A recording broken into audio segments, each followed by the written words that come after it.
Poques policies a Europa poden dir que tenen una història de 300 anys. Avui ens submergim en la dels Mossos d'Esquadra, la policia de la Generalitat de Catalunya.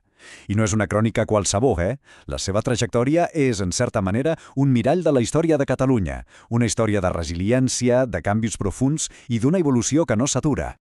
Doncs aquesta és la pregunta clau. Sembla estranya, oi? Però per entendre els Mossos que veiem avui als carrers, hem de fer un viatge en el temps. I no us imagineu una línia recta ni de bon tros. La seva història és més aviat un cicle. Néixer, desaparèixer i renéixer. Un cicle que ha forjat la seva identitat. Vinga, comencem aquest viatge. D'acord, anem al gra. Situem-nos al present. Avui dia, per a la gent de Catalunya, els Mossos d'Esquadra són la cara visible de la seguretat.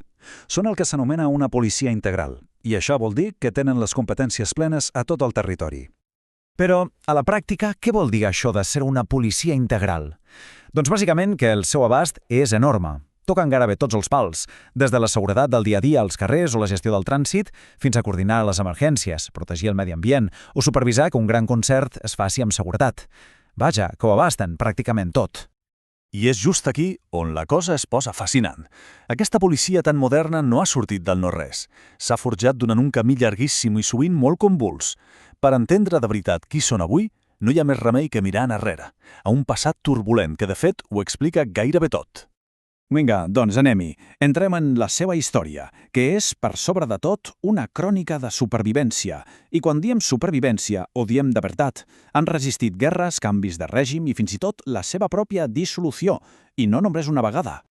Tot comença el 1719. Imagineu l'escena. Esquadres de civils armats per posar una mica d'ordre en un país de postguerra. Ara fem un salt enorme en el temps, fins al 1939. Un any fosc, en què el règim franquista els dissol per complet. Per què?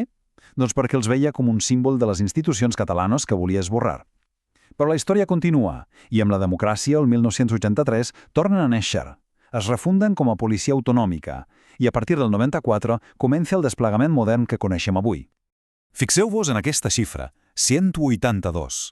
A finals del segle XIX, en un dels seus moments més crítics, tot el cos es va reduir a només 182 agents, per a tota Catalunya. Aquesta dada és brutal, perquè ens dona una idea de la fragilitat, de la precarietat extrema amb què van haver de sobreviure durant molt de temps. Aquest cicle de desaparèixer i reaparèixer és potser el més dramàtic de la seva història. La seva existència ha estat sempre lligada als cops de timó de la política, cosa que els ha convertit en una mena d'au fènix institucional. El fet de ser eliminats per una dictadura i refundats amb la democràcia fa que siguin més que una simple policia. Els converteixen en tot un símbol. I clar, la seva missió ha canviat radicalment. No té res a veure. Van néixer per perseguir bandolers i protegir els camins comercials. I ara, 3 segles després, s'enfronten a amenaces globals com el terrorisme o la ciberdelinqüència. La capacitat d'adaptació ha estat senzillament extraordinària. Aquesta cita ho clava, resumeix una idea fonamental. O sigui, el seu restabliment, l'any 83, no va ser un fet aïllat, no va ser una casualitat, va anar totalment de la mà de la restauració de la Generalitat, de l'autogovern de Catalunya. En essència, els Mossos són la policia d'aquesta institució recuperada. Bé, tornem un altre cop al present per veure com funciona tot avui. És molt important entendre que els Mossos no operen sols. Són la peça central, sí, però formen part d'un engranatge, d'un ecosistema de seguretat molt més complex a Catalunya. Aquest model de seguretat es basa, diguem-ne, en 4 potes principals. Primer, els Mossos, és clar, que fan la feina de policia i investigació. Segon, l'ISPC, que és l'institut on es formen constantment. Tercer, el Servei Català de Trànsit, que s'especialitza en la seguretat a les carreteres. I finalment, el Centre 111, que és la porta d'entrada per a qualsevol emergència. I tota aquesta història tan llarga i complicada ha deixat un pòsit, uns valors molt concrets.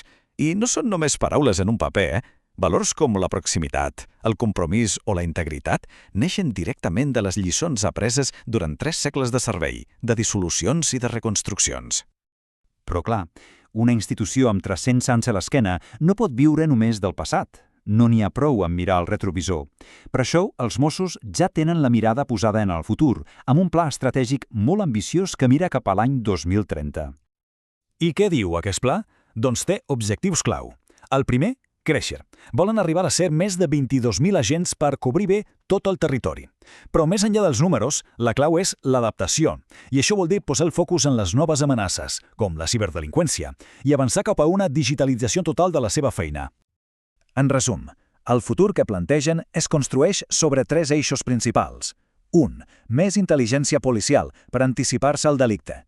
2. Més transparència de cara a la ciutadania, que és clau. I 3. Una plantilla que sigui un reflexe real de la societat diversa a la qual serveixen.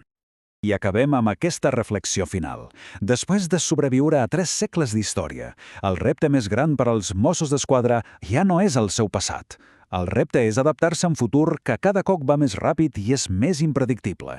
La seva habilitat per transformar-se, un cop més, serà el que definirà el seu pròxim capítol.